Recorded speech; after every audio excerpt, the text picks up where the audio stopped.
Assalamualaikum, salam sejahtera dan selamat menonton Membina Juara, rancangan di mana kami bersama-sama berkongsi pendapat, pengalaman dan juga tips-tips yang dapat membantu ibu, bapa dan anak-anak kita membina juara dalam diri kita. Jadi sebelum kita kemukakan topik untuk hari ini, saya Sharifah Alea nak ucapkan selamat datang dan terima kasih kerana bersama dengan kami kepada tetamu-tetamu online kita. Kita ada Aina dan juga Aisyah. Halo, Assalamualaikum. Cantik dua-dua hari ni. Okey, dan kita juga ada Rozana dan Alfie. Hai Rozana. Hai Alfie. How you doing? Okay, great.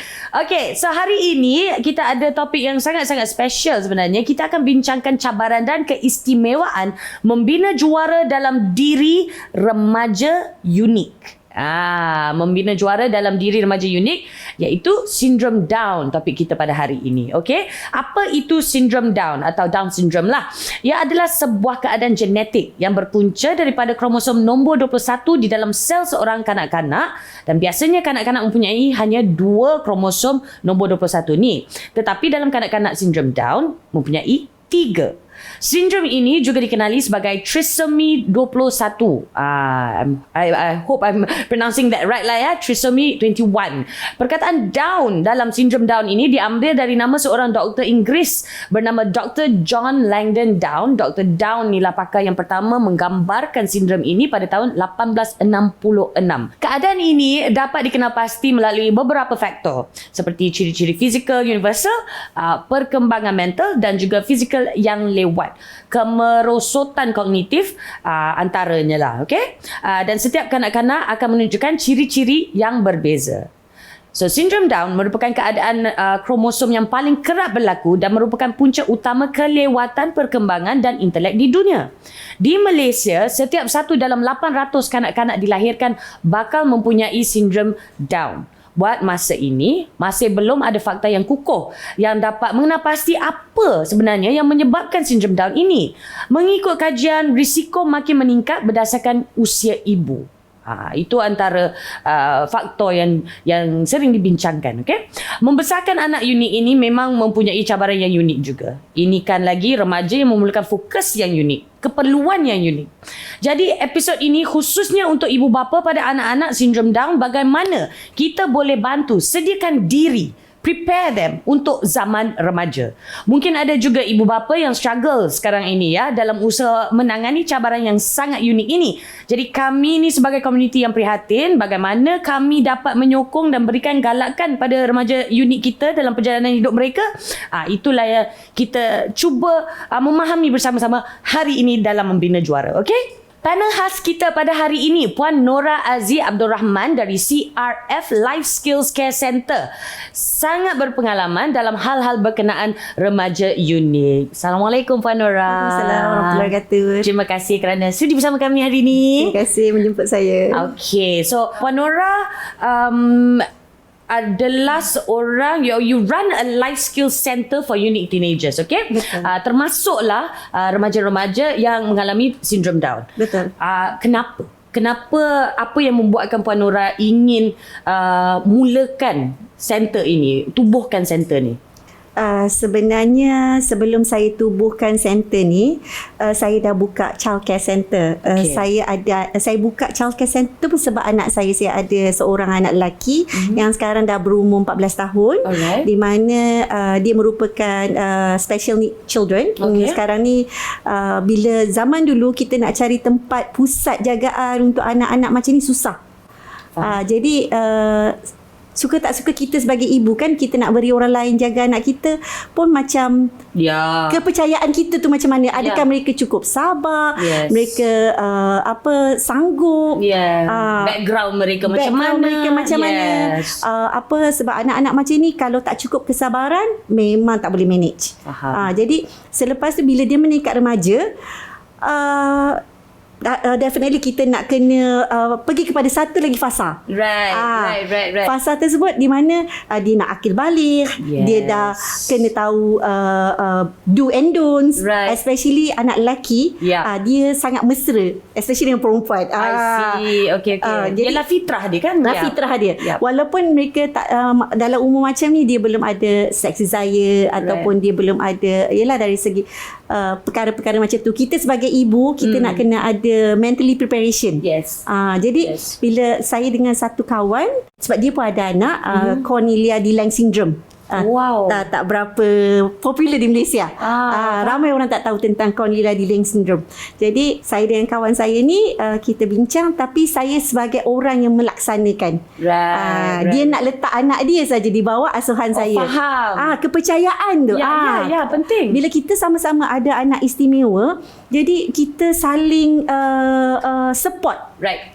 Sebab tanpa support system ni sebenarnya kita terkapai-kapai. Setuju. Sebab masyarakat kita terutamanya dalam Malaysia, kita masih belum terdedah. Bukan tak belum terdedah, belum cukup. belum kuat.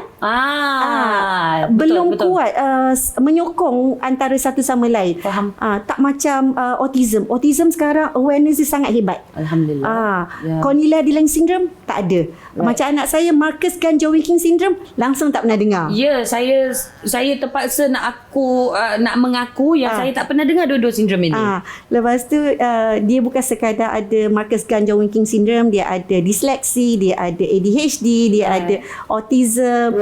Jadi nak menangani anak yang multiple atau kepelbagaian sindrom ni lagi sukar sebenarnya. Okay. I mean like, ialah kalau sekarang ibu bapa kepada anak-anak remaja yang for lack of a better term normal, boleh dikirakan normal pun adalah susah dan macam-macam jenis cabaran, khususnya bila nak melangkah ke zaman remaja. Ini kan lagi remaja unik. Betul. Yang mempunyai, kerana apa kita cakap unik adalah mereka memerlukan penjagaan yang unik, perhatian yang unik, pemahaman yang unik juga. Alright. So okay, tapi walaupun begitu, baru 4 dekad yang lalu, kalau anda dilahirkan dengan sindrom Down, itu membawa maksud bahawa anak itu tidak akan hidup melebihi 25 tahun. Sekarang ni apa prognosis dari segi kesihatan untuk seseorang yang dilahirkan dengan Down syndrome ni?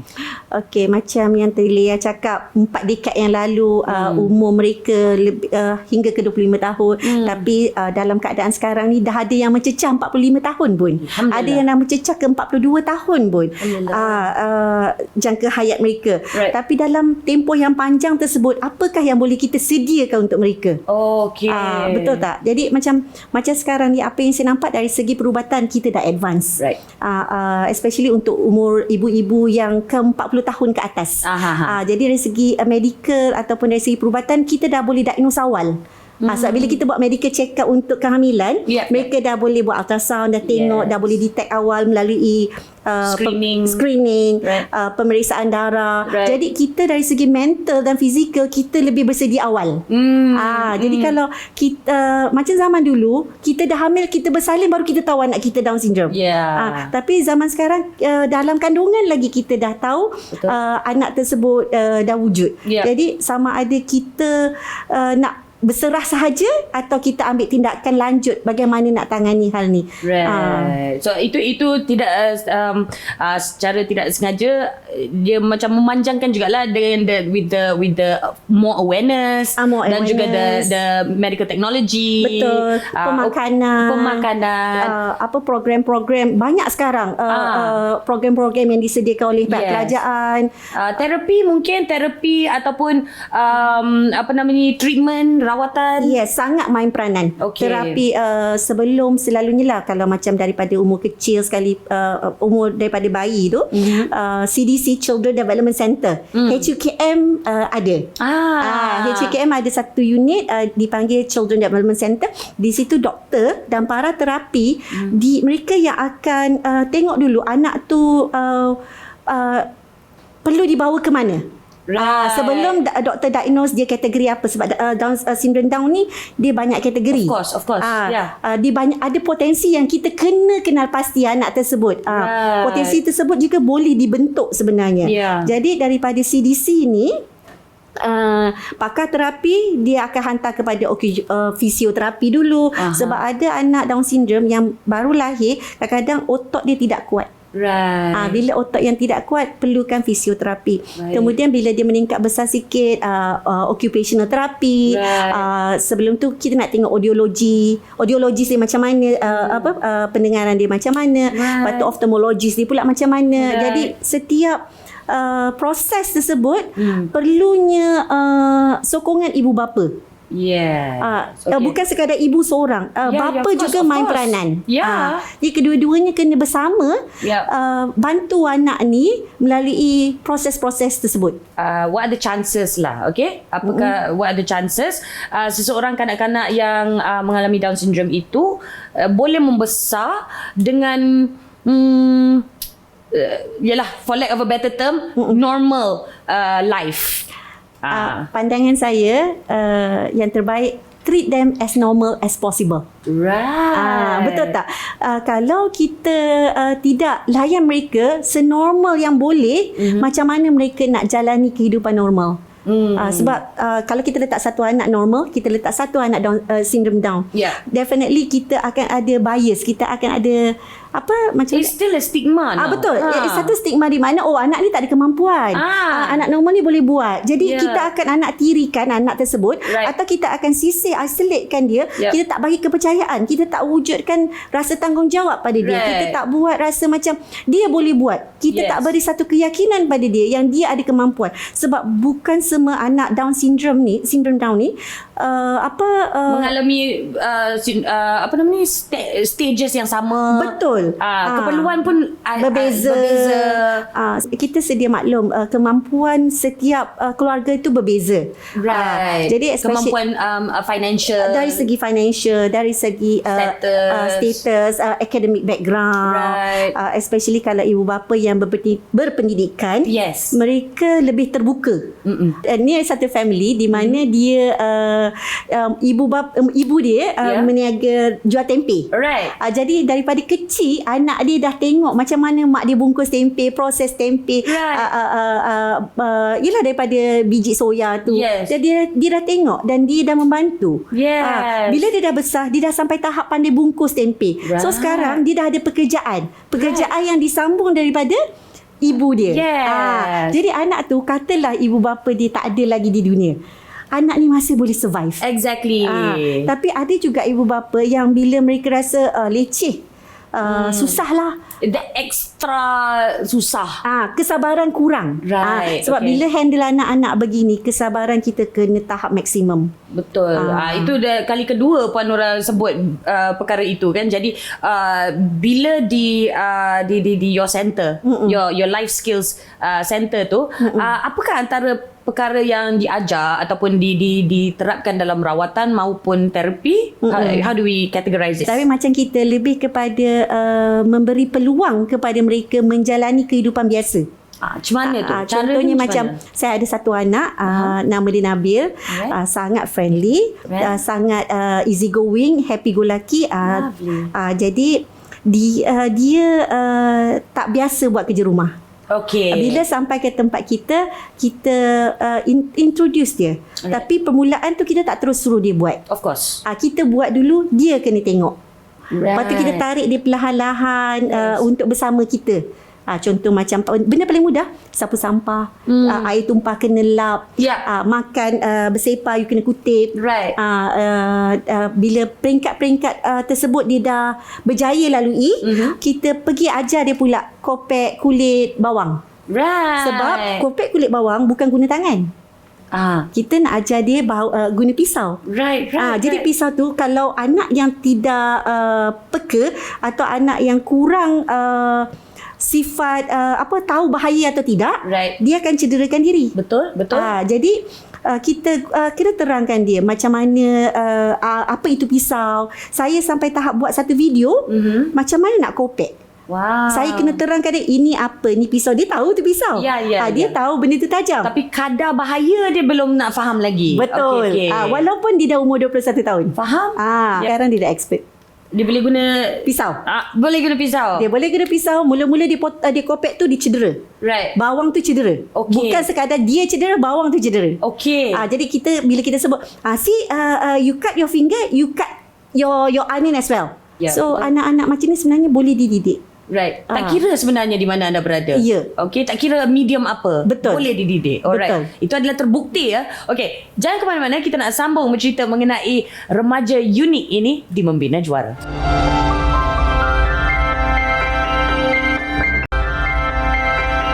Selamat kembali menonton Membina Juara bersama saya Sharifah Alia. Kita juga ada Puan Nora Azzi Abdul Rahman dari CRF Life Skills Care Center membincangkan remaja unik sindrom Down. Jadi Puan Nora mungkin boleh kongsikan sedikitlah apa agaknya yang boleh dilakukan ibu bapa ataupun diamalkan ibu bapa yang dapat memberikan anak-anak yang mengalami sindrom Down ini masa depan yang lebih cerah ataupun potential for a brighter outcome, more productive future. Pertama, ibu bapa tu jangan bersikap denial atau menafikan hak anak tersebut. Right. Sebab anak tersebut mempunyai hak untuk dari segi pendidikan, dari segi early intervention, Right. dari segi bukan setakat pendidikan dengan early intervention saja, menjalani atau melalui kehidupan seperti anak-anak lain juga. Yeah. Di mana banyak sekolah kerajaan telah menubuhkan program pendidikan khas integrasi kanak-kanak berkeperluan khas. Okey. Jadi daripada awal lagi mereka dah boleh hantar, dah boleh daftarkan anak-anak ni ke sekolah-sekolah tersebut. Right. Sebelum daftarkan anak ke sekolah tersebut, mereka kena melalui fasa terapi. Right. Jadi macam anak sindrom Down ni, bila kita dah kenal awal, kita dah tahu awal, tak macam keunikan lain, Yes. kelainan upaya yang lain. ya, betul.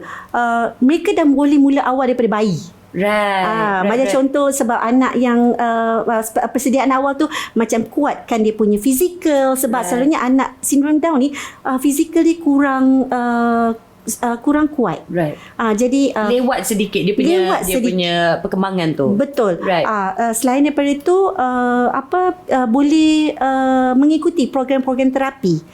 Seperti mana ibu bapa yang mempunyai kewangan yang lebih baik, mereka boleh hantar ke private sector. Right. Banyak sekarang private sector pusat terapi tumbuh macam cendawan.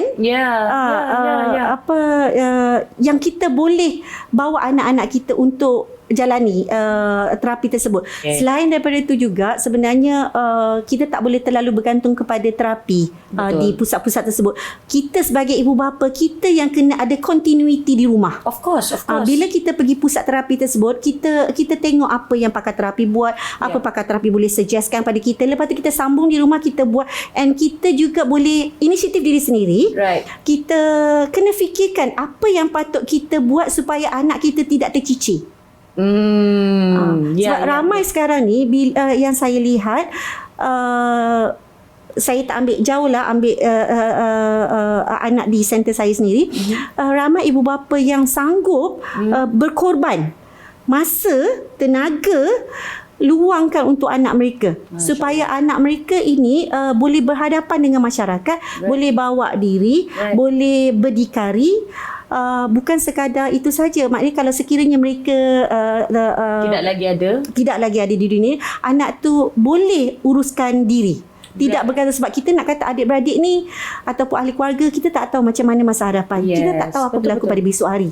Jadi kalau anak tu mampu menangani ataupun menguruskan diri, itu dah cukup bagus. Masya Allah. Benda paling utama persediaan mental tu ibu bapa lah. So kalau kita ceritakan mengenai ibu bapa yang ada anak remaja, cukup panjang lebar kita boleh bincang segala pening kepala cabaran yang dialami ibu bapa tersebut. Ini kan lagi ibu bapa yang mempunyai anak yang mengalami sindrom Down. Macam Puan Nora cakap tadi, tahap kesabaran itu haruslah tinggi. Betul. Right? Okay. So macam mana agaknya apa yang boleh ibu bapa di luar sana kira macam what can they expect kalau anak mereka tu ada sindrom Down? Okey, untuk especially bila meningkat remaja ya. Puberty especially. Betul. Yes. Ini yang kurangnya pendedahan dalam masyarakat kita. Okay. Bukan sekadar masyarakat kita. Masyarakat kita ni malu nak bercakap. Ya. Bab-bab pakai balik. Yes. Yes. Pada mereka anak tu tak ada perasaan. Anak tu tak ada keinginan sebab anak tu lain, unik. Dia tidak sama dengan anak normal. Jadi mereka menganggap anak tu tidak mempunyai nilai-nilai keinginan, nafsu sebagainya. Sedangkan benda tu adalah lumrah, fitrah untuk setiap manusia. So macam saya sendiri, benda ni bila berlaku kepada anak saya Irfan, macam saya terangkan pada anak saya, abang, saya panggil dia abang, bang, nanti bila abang dah 12 years old, tak lama lagi abang akan tumbuh bulu kaki tau. Okay, saya cakap with the physical first. Yes, saya cakap dengan dia tentang bulu kaki dulu. Abang dah tak boleh pakai seluar pendek. Aurat. Sebab dia suka pakai seluar sampai lutut kan. Abang, nanti abang dah tak, kalau abang join mami solat, abang dah tak boleh pakai macam ni tau. So dia akan tanya kita, kenapa? Why not? Masya Allah, so inquisitive kan. Yes. Jadi lepas tu saya cakap, dia tentang bulu di badan, supaya dia ada rasa malu. Saya bercakap dengan dia, abang, you dah tak boleh hug people ya. You dah nak besar, nanti tak lama lagi suara you pecah. Nanti you dengar suara you dah lain, tak sama dah. Itu anak lelaki. Tapi macam mana pula anak perempuan? Oh my goodness. Saya tak ada pengalaman menangani anak perempuan istimewa. Right. Jadi saya rasa ramai ibu bapa di luar sana yang mungkin menghadapi persoalan juga, bagaimana nak menghadapi anak perempuan yang dah tiba akhir balik. Macam mana nak tahu tiba-tiba dia dah ada haid. Macam mana nak ajar dia pakai sanitary pad tu. Macam mana nak pastikan bila proses tersebut berlaku, macam mana nak kawal perasaan dia. Saya pernah berborak juga dengan kawan-kawan dan ibu bapa yang hantar anak di tempat saya. Ibu yang banyak main peranan. Oh, okay. Sebab kadang-kadang bapa dia macam malu. Okay. Tapi sepatutnya macam bapa kepada anak lelaki, dia yang harus ke depan. Tapi kadang-kadang ada juga peran bapa yang semuanya menyerah bulat-bulat kepada ibu untuk menangani perkara begini. Kesedaran tu yang patut kita wujudkan pada kaum bapa. Bahawa mereka bertanggungjawab ke atas anak lelaki syndrome Down ni kan. So kalau kita nak mengajar dia mengenai malu, haruslah kita, you know what I mean or not? Takkanlah kita nak suruh ibu kita mengajar anak lelaki ataupun bapa kita mengajar anak perempuan. So malu kita ni kena turunkan supaya mereka faham konsep malu. Betul. Sebab kita nak terangkan pada mereka tentang do and don'ts. Benda yang boleh dengan benda yang tak boleh. Contohnya benda anak syndrome Down ni, mereka sangat peramah. Sangat mesra, sangat senang very easy going, touchy-feely. Betul. Mereka hugging person. Oh, my cousin gives the best hugs. Jadi bayangkan, pernah berlaku tapi bukan kepada anak syndrome Down, berlaku kepada anak autism. Salah faham oleh masyarakat kita bila saya rasa sampai masuk surat khabar. Jadi pendedahan begini yang sewajarnya pihak ibu bapa perlu buang rasa malu tu untuk beri pendidikan dari segi keinginan nafsu anak, dari segi macam mana penjagaan diri anak, macam mana hubungan antara the opposite sex. And also the same sex juga. There are boundaries that you need to set. Sebab kadang-kadang bila anak yang begini, dia tidak faham boundaries. Pada dia benda tu tak salah. Adakah risiko nafsu yang tidak dipantau? Like contohnya kalau you don't control kalau kita tak luangkan masa dengan penuh sabar, explain the do's and the don'ts, adakah ia akan mengalami anak itu akan mengalami risiko penderaan seksual ataupun harassment, tapi walaupun dia tak sedar? Betul. Itu saya setuju sebab saya pernah berjumpa dengan satu orang ni di mana satu anak perempuan syndrome Down, dia telah dinafikan hak. Maksudnya dinafikan hak ni begini, orang normal mengambil kesempatan terhadap anak ni. Jadi berlakulah rogol. Anak tersebut mengandung tapi disimpan. Okey. Disimpan maksud dia tak bawa pergi hospital, dibiarkan anak tu mengandung sehingga bersalin. Kes ni saya jumpa 5 tahun yang lalu. Dan sayangnya kesilapan saya tak keep in touch dengan mereka. I see. Satu lagi yang berdasarkan kes tersebut, bila saya borak, anak tu bercakap dengan mak, tapi mak tak percaya. Jadi kepercayaan tu sebenarnya penting. Kalau walaupun anak tu istimewa, bila anak tu bercerita, kita kena dengar. Yeah, of course. Mungkin kadang-kadang mak ni rasa mustahil lah, tak mungkin berlaku. Tapi dia tak mustahil sebenarnya. Dia sebenarnya kita berbalik kepada anak-anak ini tidak akan pandai menipu. Satu. Betul. Ini kan lagi anak-anak yang unik, di mana perkembangannya ada sedikit terlewat sedikit. So dia orang tak sampai pun tahap yang boleh menipu. Betul. Kan. So okey, faham. Oh ya Allah, takutnya bila dengar-dengar cerita-cerita macam ini, jadi saya sangat-sangat berharap dan berdoa agar ibu bapa di luar sana maupun remaja di luar sana yang punya adik-beradik ataupun ahli keluarga yang mengalami Down syndrome ini ataupun apa-apa saja special needs lah, tolonglah educate yourselves, educate the people around you in order to educate your child with special needs juga, insyaAllah. Sebenarnya menakutkan bila kejadian begitu berlaku. Jadi macam mana agaknya kalau ibu bapa di luar sana yang boleh bantu dan menyokong anak mereka dan lindungi anak mereka. Betul. So waktu mereka mengalami proses penukaran, perubahan emosi, perubahan fizikal, akhir balik ni. Itu yang berbalik kepada persediaan. Yang topik awal kita cakap tadi kan. Dia berbalik kepada persediaan. Maknanya persediaan tu bukan pada anak. Persediaan tu pada kita, ibu bapa. Right. Macam mana kita nak sediakan anak tu? Faham? Kalau kita pun tak bersedia. Macam mana anak tu nak jaga diri dia, sedangkan kita sendiri pun tak jaga dia betul. Kita tidak bersedia memberi ilmu, kita tidak bersedia bersifat terbuka, kita tidak bersedia memberi. Masih lagi rasa dengan masih lagi rasa malu dengan anak kita sendiri. Ataupun mungkin lebih kepada alah dia tak tahu apa-apa. Sampai ke sudah dia takkan tahu apa-apa. Itu that's not the point lah. Kita nak mereka berdikari satu hari nanti. Sebab kalau kita tengok dekat luar negara sana, banyak pendedahan telah dibuat untuk anak-anak sebegini. Banyak sangat sehingga mereka boleh bekerja, boleh berkahwin. Sebab kita sedia maklum, syndrome Down ni memang ada banyak kategori.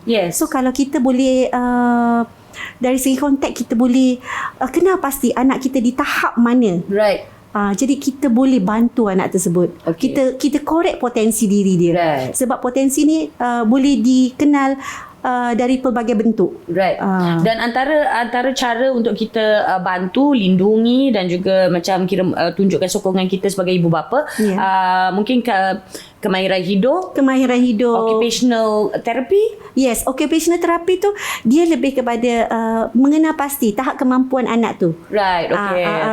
Dari sudut kognitif dia, dari sudut motor skill dia.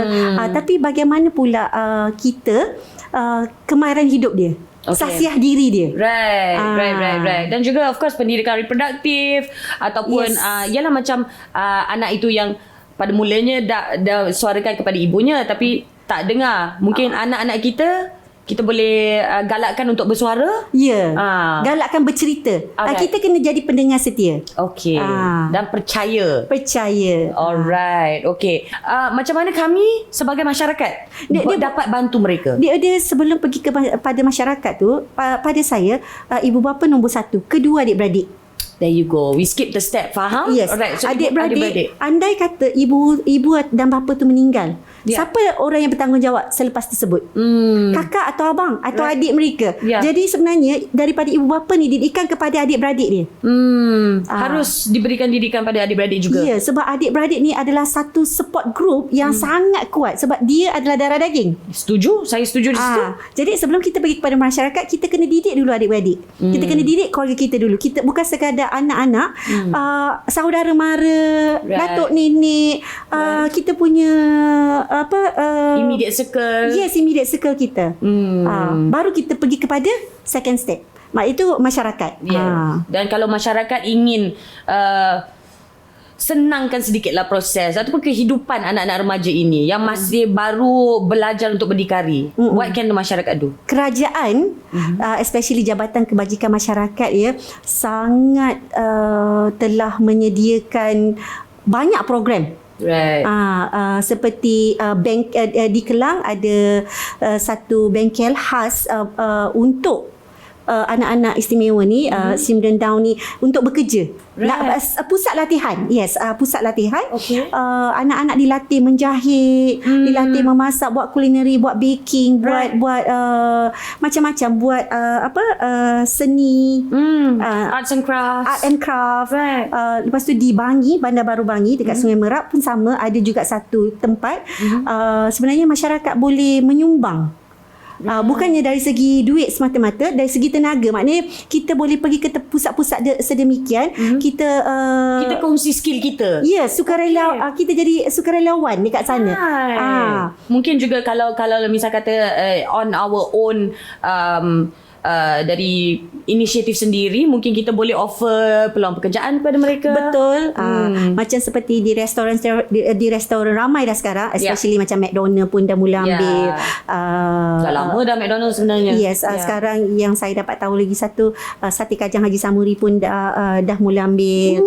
Mereka dapat gaji macam biasa. That's the way. Mereka buat macam orang lain, Training seperti training, ada masa dia masuk kerja macam biasa, masuk kerja pukul 9 balik pukul 5, Punch card macam biasa. Yes, pukul 1 sampai pukul 2 rehat. Kemudian buat delivery.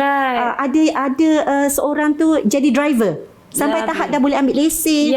Bawa kereta pergi distribute. So ada banyak sebenarnya peluang di luar sana.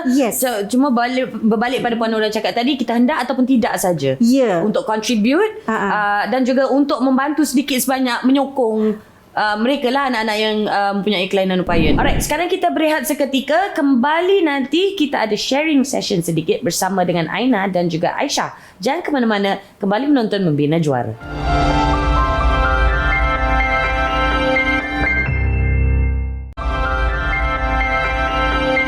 Kembali menonton Membina Juara. Hari ini kita bincangkan remaja unik sindrom Down. Dan tetamu online kita hari ini, kita ada Aina dan juga Aisyah yang akan buat sedikit sharing session dengan kita.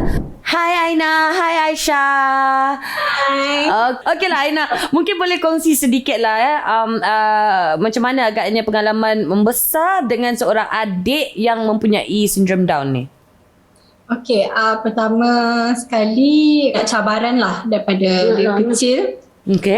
Menginjak ke alam remaja dan dewasa sekarang ni memang ada sedikit cabaran lah. Itulah kita kata tak ada cabaran kan. Tapi kiranya satu, kalau saya boleh kata miracle lah juga, keajaiban. Sebab Aisyah dia masa dia awal-awal dia lahir memang biru, blue baby. Dia kena duduk dekat dalam incubator and dengan dekat IJN, and then dia ada jantung berlubang. So dia operate masa dia baby lagi. 10 hari dia dah operate, and then Aisyah, tapi Alhamdulillah lah dari segi kesihatan dia sekarang ni okey. Alhamdulillah. Masa remaja okey, tapi sekarang ni dia punya vision lah ada masalah penglihatan dia sedikit. I see. Tapi apa-apa pun, walaupun ada banyak cabaran, tapi Aisyah ni dia mengajar kami erti kesabaran. Masya Allah. Macam Puan Nora mention tadi, kalau tak sabar memang you tak boleh nak handle anak istimewa ni lah. Right, betul. Dan saya difahamkan Aisyah merupakan anak bongsu daripada 5 adik-beradik, betul ke? Ya, betul. Dan semua perempuan? Semua perempuan. Okey, adakah itu sedikit sebanyak membantu sewaktu Aisyah nak meningkat ke zaman remaja, khususnya bab-bab akhir balik? Sebab yalah kakak-kakak dia dah go through, dah ada segala perubahan emosi yang imbalance dengan hormonal, segala bagai kita dah lalui. So adakah itu sedikit sebanyak membantu kakak-kakaknya bersedia ataupun menyediakan Aisyah?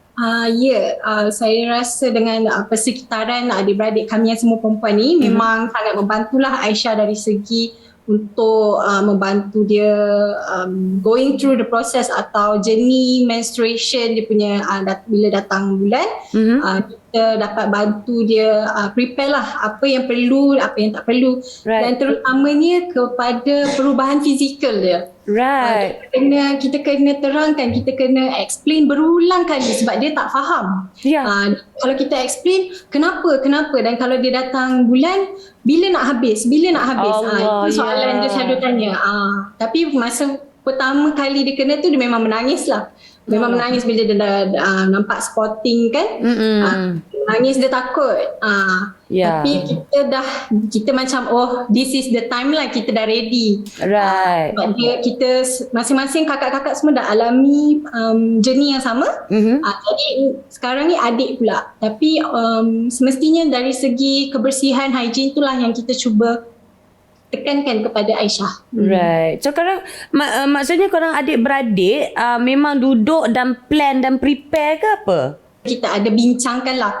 Nanti sebab kakak-kakak pun, terutamanya kakak yang sulung sekali, mestilah dia dengan adik-adik semua kan, dia dah alami daripada adik yang kedua, ketiga, keempat dan ni adik yang terakhir. Tapi kita memang sedia maklum lah untuk Aisyah nanti macam mana kita nak handle dia. Dari segi emosi pula, macam mana you all prepare? Sebab yalah from dari segi hygiene ataupun physical, kita boleh, we can gauge lah. Tapi segi emosi, kita ni yang tak ada apa-apa keadaan atau apa sindrom pun, kita tak boleh nak jangka emosi kita macam mana. Kita pun kadang-kadang tak boleh nak kawal emosi. So how did you guys prepare for that? Dari segi emosi tu dengan Aisyah, terutama waktu dia ada masa, walaupun bukan masa dia datang bulan, dia akan ada masa dia akan throw tantrum, dia dia akan moody. Macam kalau orang pressure dia akan cepat moody lah. Atau dia sesuatu yang membuat dia penat, dia cepat letih, dia akan cepat moody. Tapi kalau waktu dia period, memang dia akan lagi sensitif lah. Of course. Lebih sensitif. Kalau kita pun dah sensitif, dia lebih sensitif. Salah cakap tak boleh, salah panggil tak boleh. Jadi dari kecil kita dah macam dapat gauge lah dia punya bila datang moodiness dia yang tak tantrum dia tu kan, kita dah dapat agak lah. So bila dia period pun kita layan dia lebih kurang lah. Macam kakak-kakak, macam orang biasa, tapi macam kita kena soft sikit dengan dia. I see. Okay. Apa agaknya yang Aina, kakak-kakaknya, ibu bapa yang rasa macam ini antara perkara yang kita kena urus. Dia tak senang tapi kita kena urus. Apa antara different concerns tu? Daripada concern yang family kena uruskan tu, saya rasa first kali adalah dia punya interest nak, contoh kalau macam kita orang biasa pun kan, environment kita dah biasa lepas habis belajar and then masuk college, university, kahwin. So dia dah get used to that kind of environment. Jadi bila dia nampak kakak-kakak dia masuk universiti, dia pun nak juga. Kalau kakak-kakak yang lain kahwin, dia pun tanya bila dia boleh kahwin pula. Alah sayang. So dia memang observant lah dengan environment, family, kawan-kawan yang lain juga. Kalau untuk future pun, concern kami masih kepada health. Kurang sedikit masalah kesihatan, tapi in future memang doktor ada mention lah. Semakin dia menginjak dewasa, dia punya health akan kesihatan dia akan berkurangan. Alah, she's so bored. I'm sorry, Aisyah. She's gonna hate me. I know. I'm sorry, Aisyah. Okay, but you look so pretty right now. Gorgeous. Yes. Okay. Jadi sekarang ni Aisyah dah 26 tahun. Betul lah. Kan? Dan yalah, kakak-kakaknya pun semakin dewasa. Macam Aina cakap tadi, masing-masing dah ada kerjaya, masing-masing dah langkawi universiti, dah berkerjaya, ada yang dah berkahwin, dah berkeluarga. So how do you plan untuk macam terus menyokong atau terus membantu Aisyah dalam kira macam dalam kehidupannya pada masa depan? Kalau dari segi dalam masa hadapan tu, kita in terms of financial, kita memang parents dah plan lah. Kita ada savings, kita ada dana yang kita dah save untuk dia. Dia ada dana khas yang daripada government untuk kanak-kanak istimewa ni, dia adalah. Right. So financially dia okay. Right. Tapi mungkin untuk dia punya development dari segi knowledge, daripada knowledge tu mungkin dia perlu kita kena explore lagi lah. Alright. Sebab minat dia untuk sesuatu perkara adalah sangat short term. Right. Boleh fokus sekejap saja. Dia tak boleh fokus terlalu lama. Jadi kalau kita nak assign dia ke sekolah ataupun ke college, ke kelas-kelas pun kita tak tahu, sebab mostly kelas daripada 9 to 5. Right. Kelas dari pagi sampai petang, dia cepat penat. Right. Jadi concern kami mungkin short classes kita boleh assign dia. Right. Untuk long classes mungkin kita akan consider lah. I see. So it's still a working process lah. Tak. Tak, yang dia pegang mic tu kan. You got sense of humor lah, girl. Okay, so apa antara harapan Harapan dunia. Aisyah, you are amazing. But really, I mean, from Aina, mewakili kakak-kakak you, adik-beradik you yang lain dan ibu bapa you, apa agaknya harapan Aina sekeluarga untuk Aisyah? Okay, harapan kami untuk Aisyah adalah dia dapat meneruskan kehidupan dia, sebab Aisyah memang dia independent. Right. Memang kita dah train dia untuk daily routine dia macam mana. Dia ada rutin yang kita panggil apa? Rutin yang tetap setiap hari.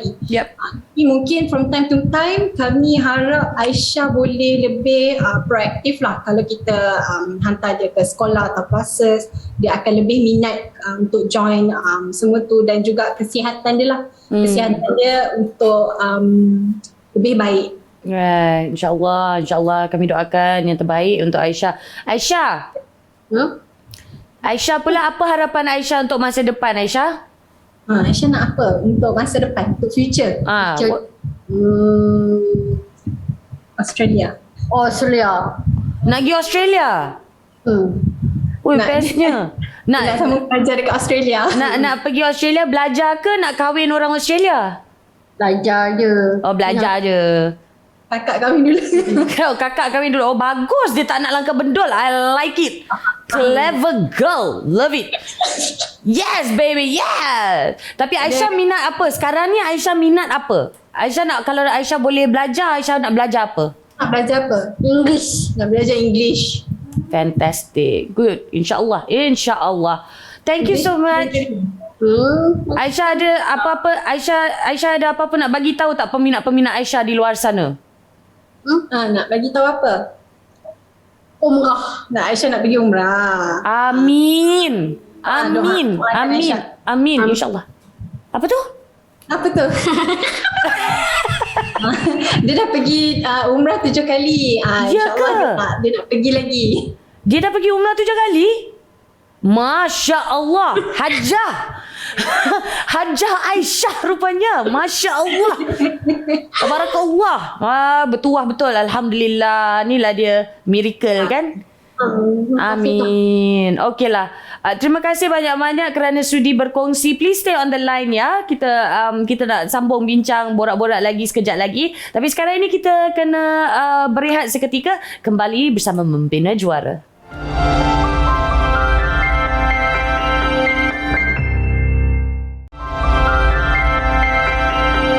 Selamat kembali menonton Membina Juara. Topik hari ini, remaja unik Syndrome Down. Yes. Online sekarang ini kita ada tetamu ataupun penonton online kita, Puan Rozana dan juga anaknya Alfie. Ada soalan untuk kami semua di sini. Silakan Puan Rozana. Okey. Memandangkan Alfie sekarang 11 tahun. Dia ni saya dah hantar dia sekolah sejak daripada umur 2 tahun.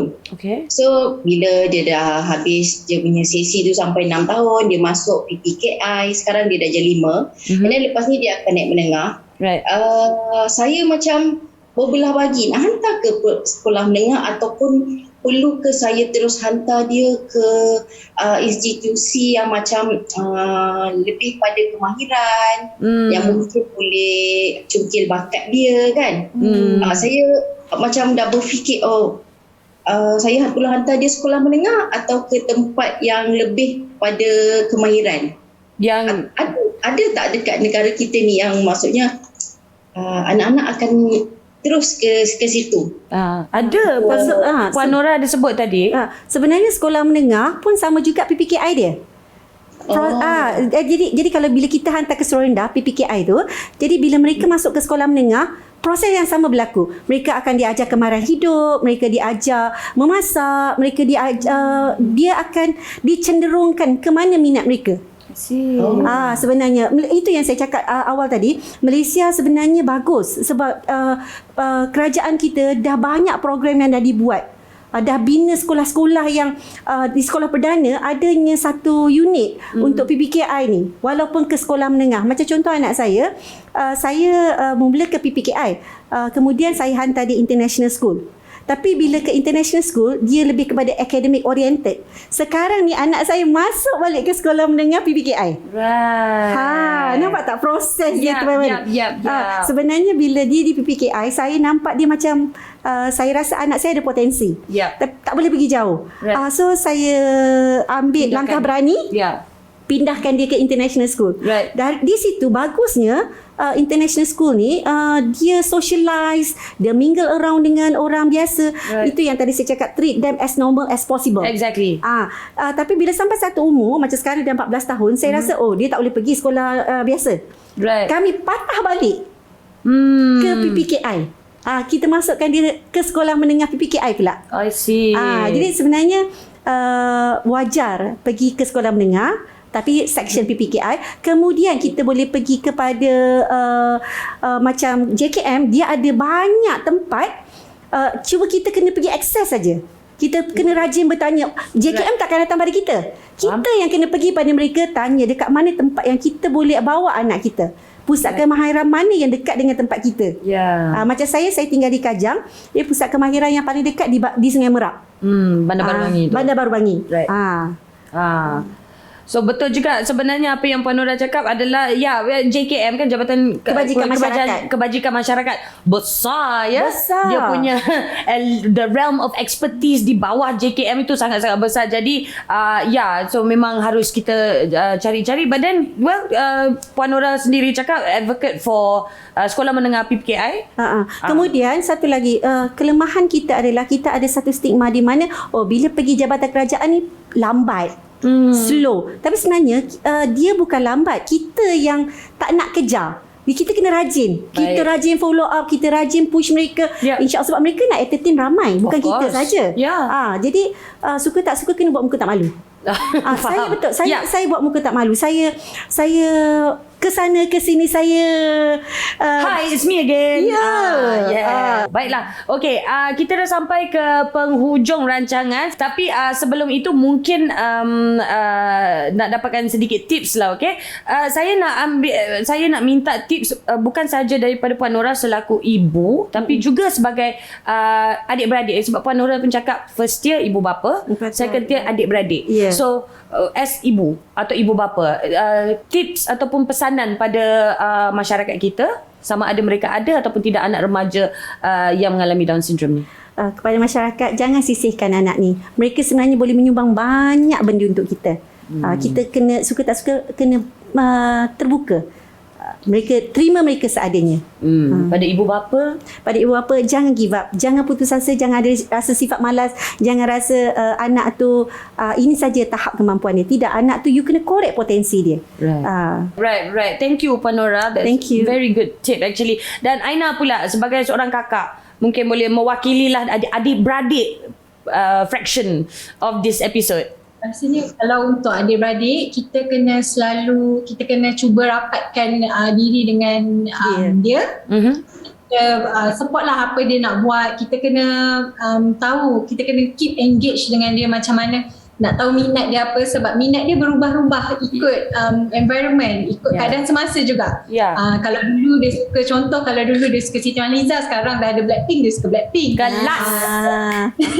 Jadi kita kena support dia, apa yang dia minat, apa yang dia tak minat, dan keep macam Panora kata, keep it going lah. Teruskan usaha, bantu dia sebanyak mana yang boleh. Right. Supaya dia boleh berdikari satu hari nanti. Yes. Alright. Fantastic. Thank you so much Aina, and thank you so much Aisyah. Terima kasih banyak-banyak Aisyah, sangat menyabar dengan kita, dengan ni Barney warna biru dekat depan ni kan. Terima kasih banyak-banyak sekali lagi kepada Puan Rozana dan juga Alfie, dan pada Puan Nora. Terima kasih banyak-banyak.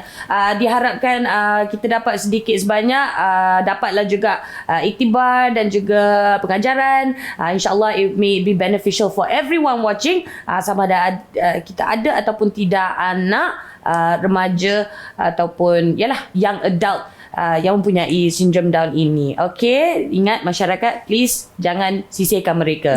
Yes, you have no idea what they can contribute. Okay. Betul. And their intelligence once again is not the conventional kind, so jangan underestimate. Baiklah, kalau anda perlukan apa-apa informasi, maklumat maupun ingin sekadar berkongsi feedback, boleh saja layari laman media sosial kami yang tertera di bawah sini. Like, follow dan share. Terima kasih kerana menonton Membina Juara. Saya Sharifah Alia. Kita jumpa di episod yang seterusnya. Assalamualaikum. Bye.